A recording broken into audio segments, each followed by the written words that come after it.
And I don't think you guys are ready to have the conversation about being so poor that you literally couldn't afford to get to an on-site job interview if you got one. 2.5. That's how many years I've been unemployed. 4,000. That's roughly how many job applications I've put in. 60. That's approximately how many interviews I've had. 4. 4 interviews went the full cycle, from recruiter to final interview. 3.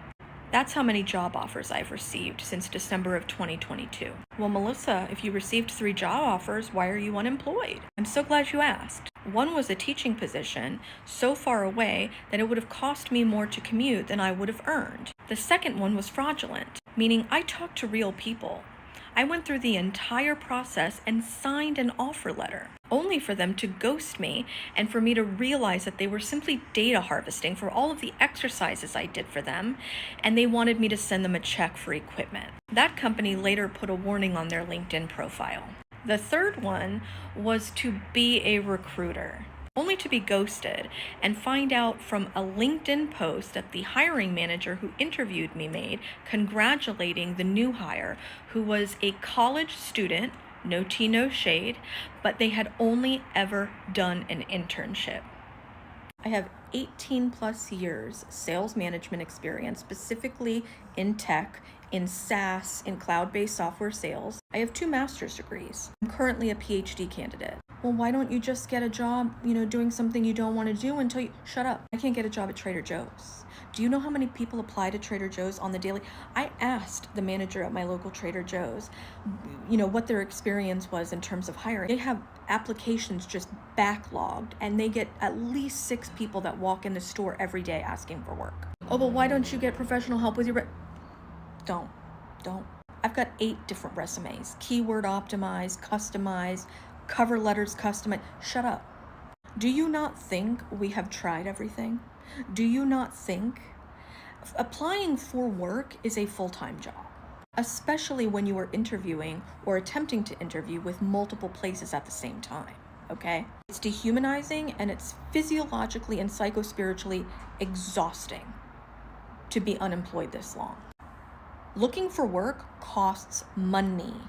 I haven't had internet in my home since January of 23 because I can't afford it. So I rely on hotspots from the library, or I have to go to a cafe, which means I have to pay to sit somewhere to job hunt. I have had to miss 3 on-site job interviews over the past 2+ years because I couldn't afford to get to them. Was to answer phones at an acupuncture clinic for 15 to 20 hours.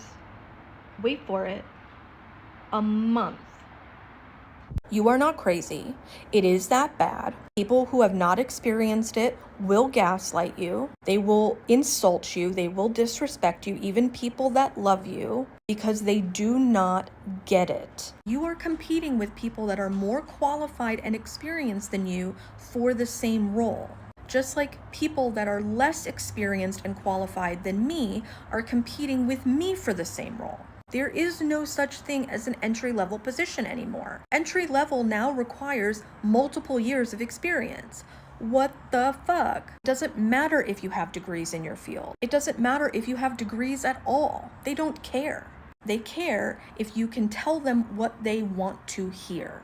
And that's only if the AI applicant tracking systems scan your resume and allow you to be put in front of a human for 10 seconds while they scan your resume and decide if you're a worthy candidate before tossing you aside. So when people come in my comments, when I'm requesting support for mutual aid, or I'm talking about my eviction, which I've actively been fighting since November without an attorney, and they say, well, why can't you just, move out? Or why are you unemployed? Well, first of all, if I can't afford rent, how can I afford to move? Okay?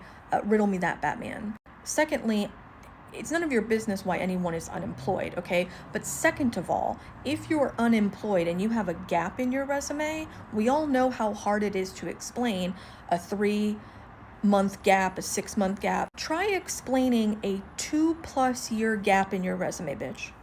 No amount of bullshitting freelance work and focusing on your degree is going to explain away a 2+ year gap on your resume. Government and federal jobs get wiped off the face of the planet by a man who wants to colonize Mars and breed women for a living.